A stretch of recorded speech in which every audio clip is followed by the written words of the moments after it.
Let me go and save this before we go and set up some aliases for an easier user experience.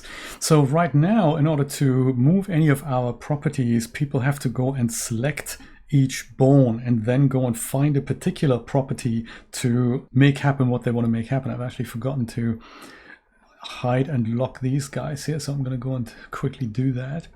And that's not great because users really don't want to look in several places to make one single adjustment. So it would be much nicer if we had these properties and only these particular properties on the top node available somewhere.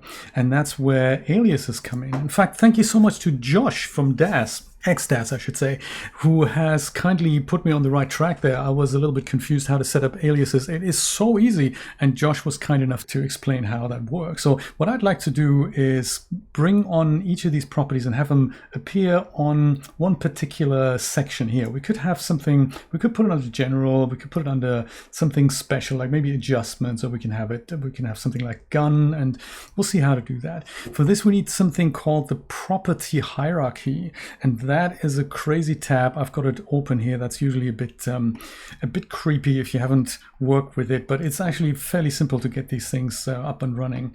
So you find it, of course, under Window, Panes, and then there's the property hierarchy. And I'm going to use this in combination with the Scene tab just for easier selection here. So let me go and select the site and then go onto General and Transforms and Rotation, where I know this thing is. I'm going to go right click and set this thing into edit mode here. And now I'll go over to the property hierarchy where I find my pulse rifle. Let me go and open this up, and I'm just going to go and drag this slider from here over onto pulse rifle, just on the top node here, and then let go. And it says, would you like to create an alias for sight up on pulse rifle? And I say yes. And thankfully that is all we needed to do. So we don't really need to know more about the property hierarchy thing. So if I go to my Scene tab now, I go out of edit mode here, and I'll just select the pulse rifle up here. Then I see that under the general here, I have something called sight up.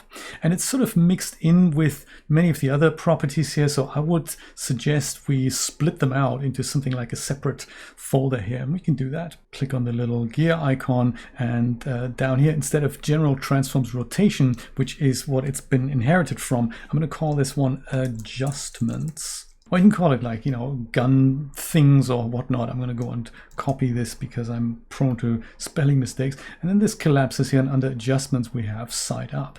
And since it's an alias, it works exactly like the original property with no overhead. I really like that.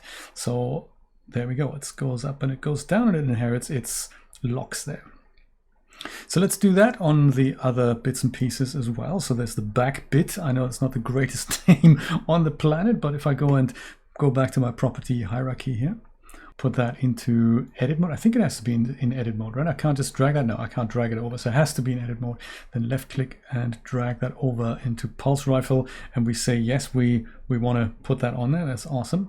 And then go and select the next one, which is the left flap. So same thing, switch back to property hierarchy. Left flap goes into pulse rifle, and we say, yes, want to have an alias there. And then the next thing is the right flap, and that's also going to go back on the property hierarchy.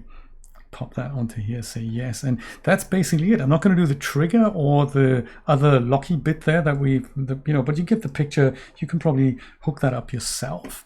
Let's see. So the only other thing that remains now is to just organize these things a little bit here. Most of them are still under rotation, and only the sight up is under the adjustment bit. So let's go and move these out. So back bit rotate. Let's go and take this out of edit mode again.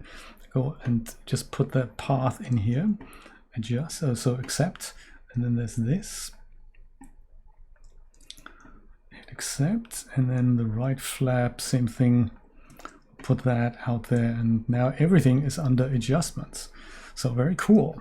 In fact, let's save this again. If you save this as a scene file, the geometry currently is going to be embedded. So if you wanted to distribute it or share it with somebody, it's probably good practice, first of all, to apply textures. Make sure the textures are in the correct directory, and then also go and save this as an actual prompt or like a rigged figure, so that it goes into the same folder and that the geometry is not part of your DAZ scene, but that is part of your library. So we'll go through that in a moment.